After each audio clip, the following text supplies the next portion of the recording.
Welcome everyone to our Packers News Camp Chat alongside Ryan Wood. Hello. I am Olivia Reiner. Hello over there, Hi. Ryan. We are right outside of Ray Nitschke Field where the Packers had the first day of Phase 2 of training camp. We'll bring you all the latest news from here today in just a moment. However, before we get into that, I want to remind you can be a part of our conversation.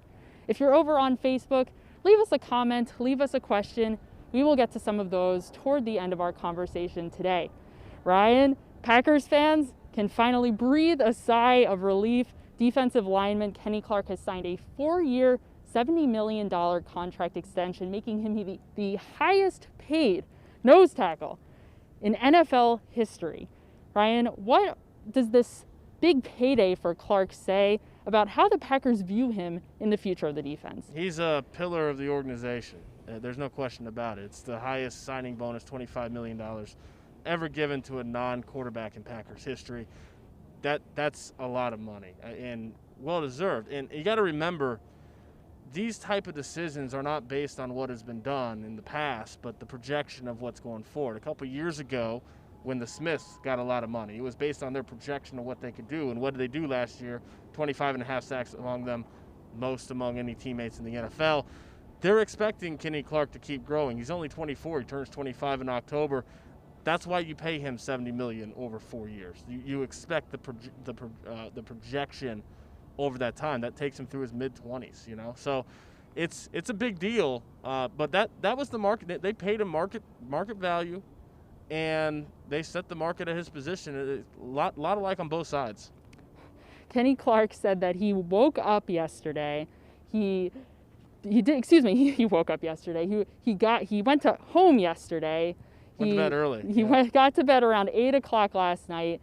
He was awoken in the middle of the night to texts from his mother and his agent saying that we need to get the deal done right now. Included in that deal is a $25 million signing bonus, all upfront money. Ryan, why was it important to Clark to have that signing bonus so big, especially in the middle of the pandemic? Well, one, it's something that teams can't get back. If there is no games this year, the signing bonus is the signing bonus. That's money in his pocket today, right now.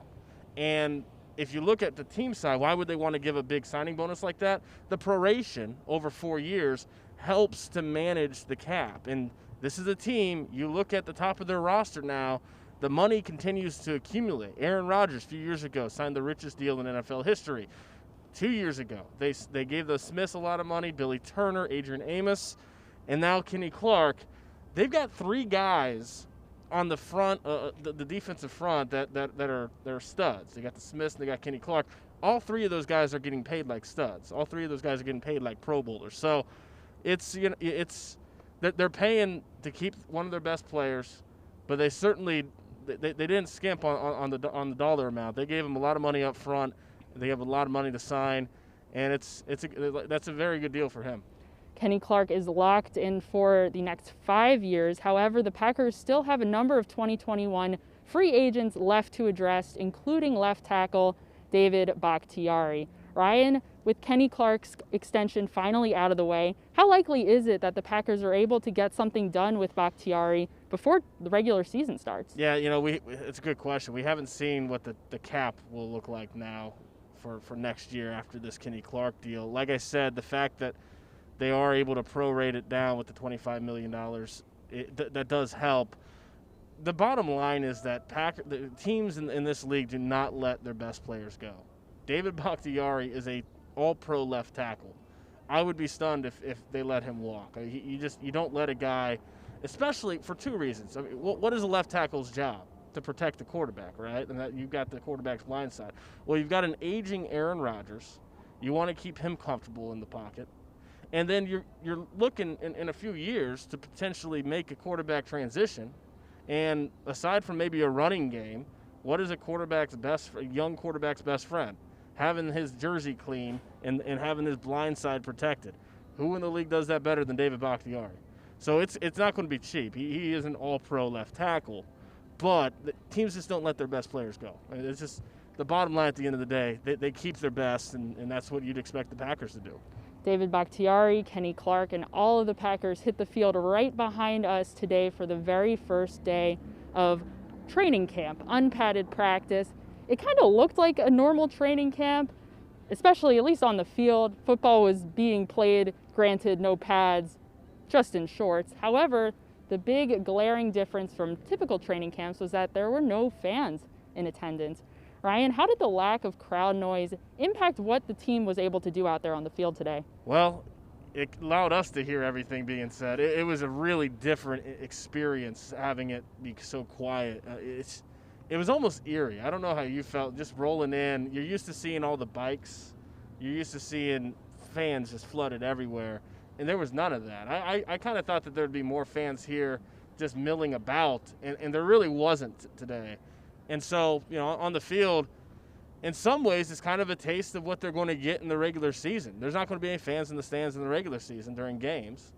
There weren't any fans in the stands here, and with all that said, Matt LaFleur was very complimentary of the energy that they brought, especially the defense today. Christian Kirksey talked about how they had to kind of create that for themselves, something you're not used to. I mean, you go to a Packers training camp practice, you get a lot of energy with the stands right behind us.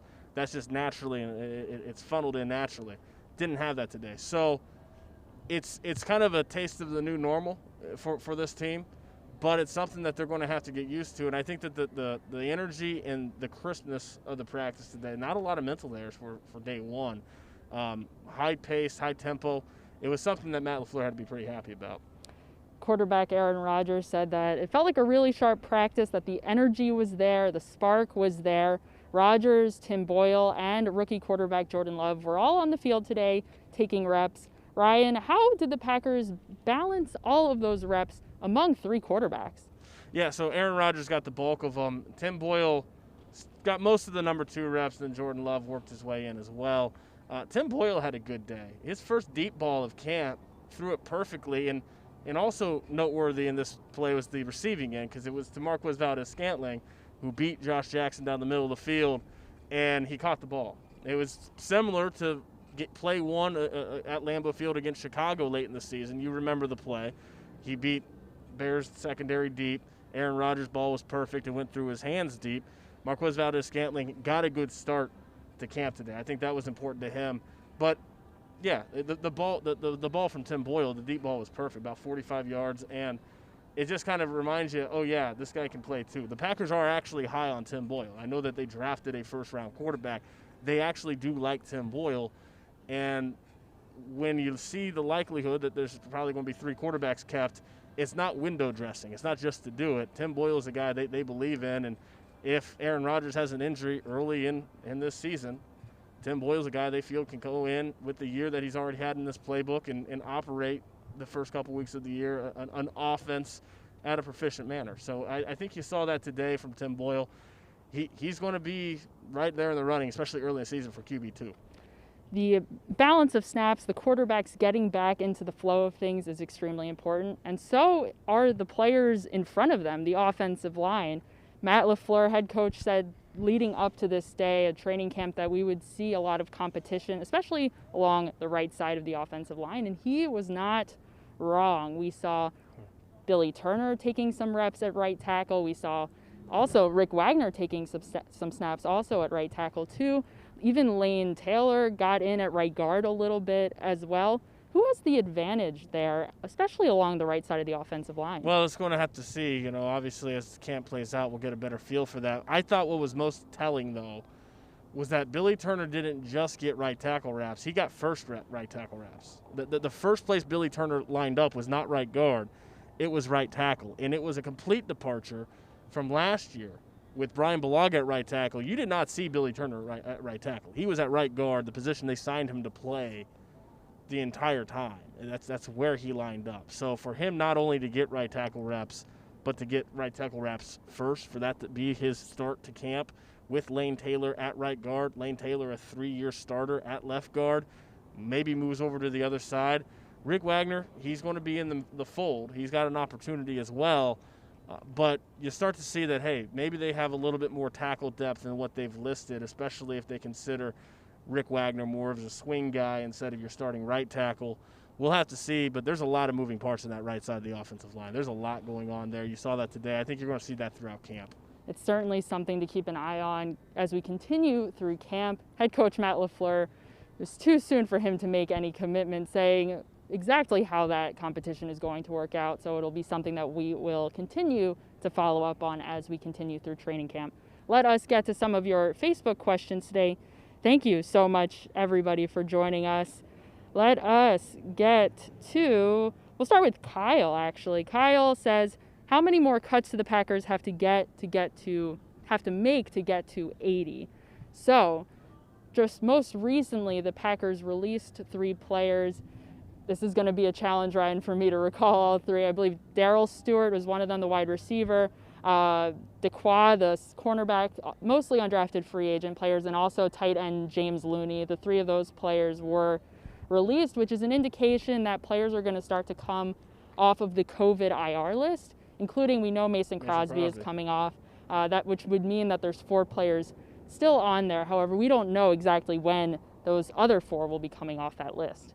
Yeah, James Looney's the noteworthy one of the 3. He was a draft pick, 6th round pick, I believe, 6th round, a couple years ago. As a defensive lineman, they switched him onto the offensive side of the ball as a tight end last year. So he's been a practice squad guy for a while now.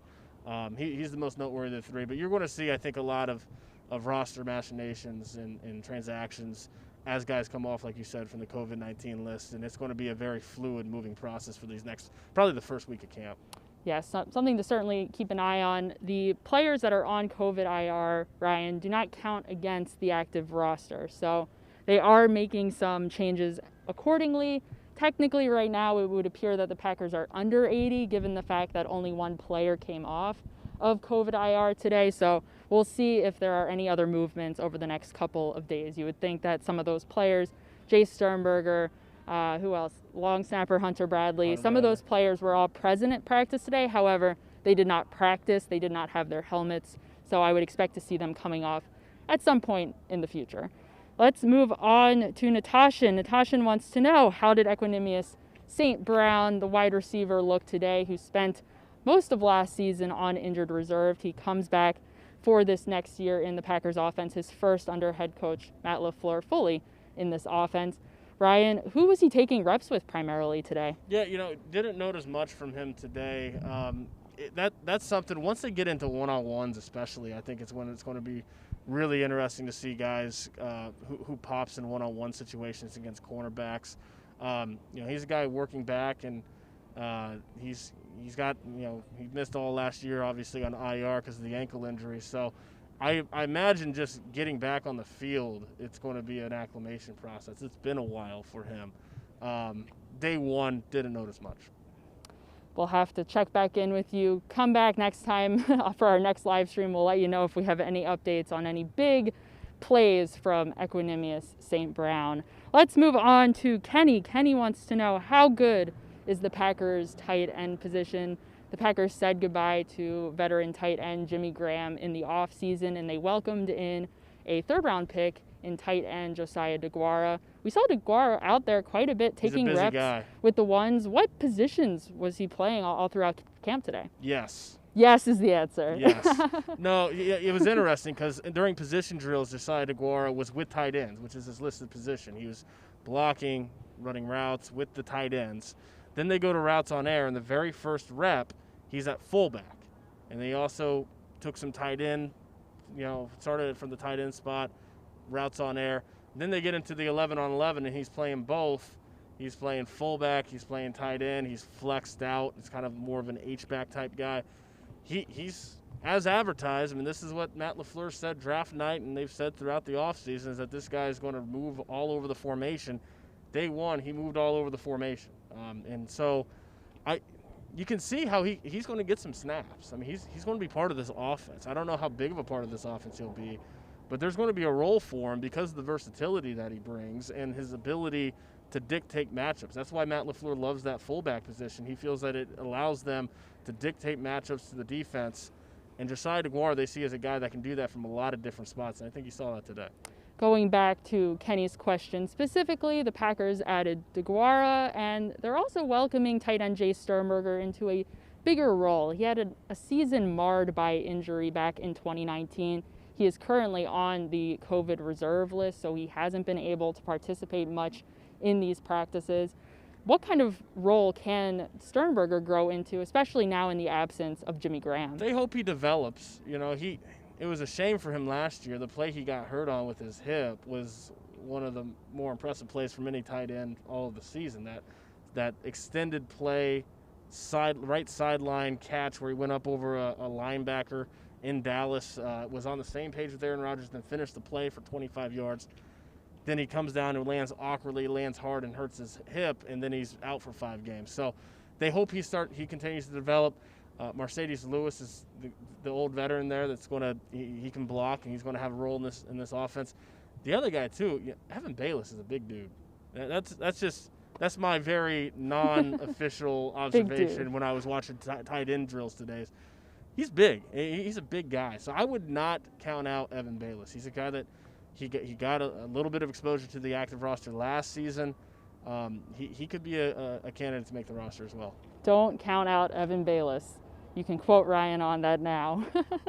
How's that for prediction? We'll move on to Riva. Riva asks, how about the new free agent receiver that the Packers recently signed? The Packers just signed wide receiver Malik Turner to their roster. He comes from the Seattle Seahawks. He's been there for about 2 seasons. Last season, back in 2019, he had about 15 receptions for 245 yards and a touchdown. How likely is it that he's able to make an impression on Matt LaFleur in this very short period of time? He'll get an opportunity. It's not easy, of course. You know, and Travis Fulgham, the other newcomer, he caught Jordan Love's first pass, just a very quick out route to the left slot. Not even an out route, just a hitch to the left slot.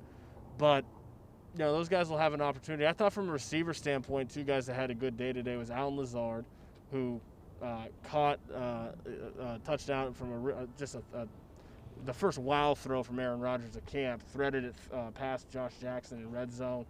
And then Jake Kumerow had a really impressive play on the other end of the field when the play broke down, Rodgers flushed right, and Kumerow came to the sideline and met Rodgers and got a completion on a busted play.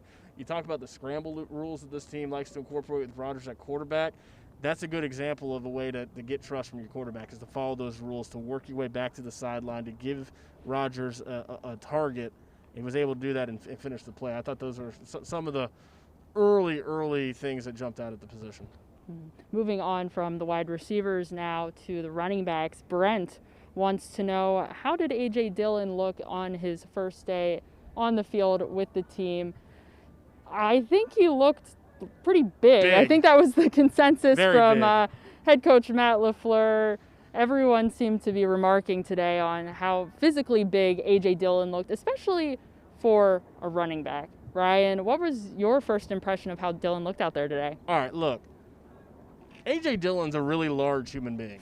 Like he is abnormally large. Usually you need to see guys in pads, right?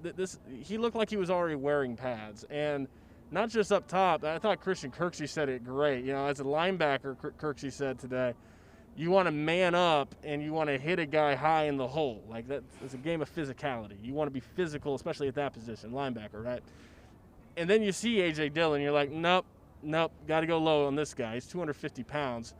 But then you see A.J. Dillon's legs, his tree trunk legs, and that's the thing that was the most impressive thing. I think Tom Silverstein tweeted, he's got Earl Campbell-sized calves. I mean, his calves are as big as my waist. It's insane. He's a big human being. So, you know, one day, non-pads, did not even rotate with the starting offense. It's going to be really interesting to see when they get the pads on and you can see that guy actually go full contact, live contact. That'll be very interesting to see. Long way for him to go, but he's a very large human, very large. You cannot see me through my mask, Ryan. However, know that I laughed when you said the words tree trunk, legs, thighs. That's what Christian Kirksey said. Yes. That wasn't even my, yeah. Yes. You go, I tweeted it, and we got a note about it on Packers News. You go see what Christian Kirksey said about A.J. Dillon. You don't hear something like that very often. It was pretty impressive. It's high praise from the Packers, presumably the starting inside linebacker for the Packers about A.J. Dillon. Let's take Mark's question now. Mark asks, where are the players staying now that they are not staying at St. Norbert College? It's a good question. Most of them are staying at home if they have places, or the Packers are putting them up in hotels. They are not at St. Norbert's, no practicing at St. Norbert's, no dining at St. Norbert's because of the pandemic. Yeah, the rookies are in hotels, very similar to when they first get here. They usually put them up in hotels.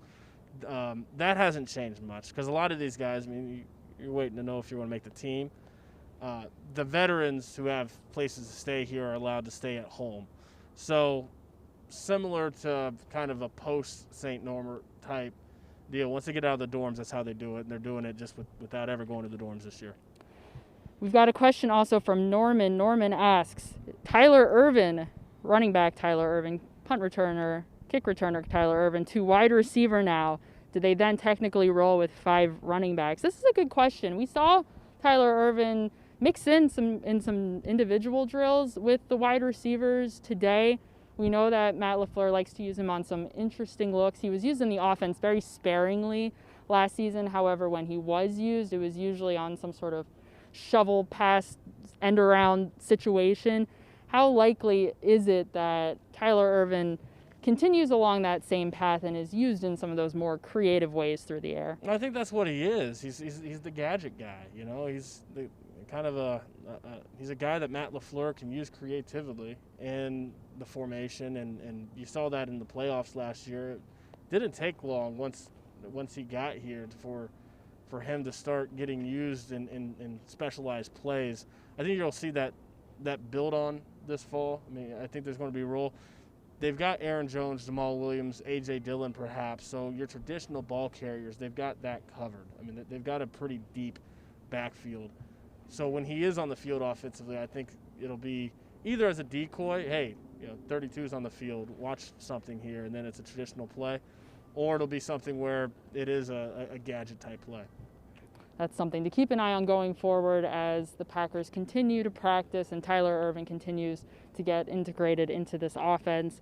We'll move to another question, maybe not a question, an assertion from Norman.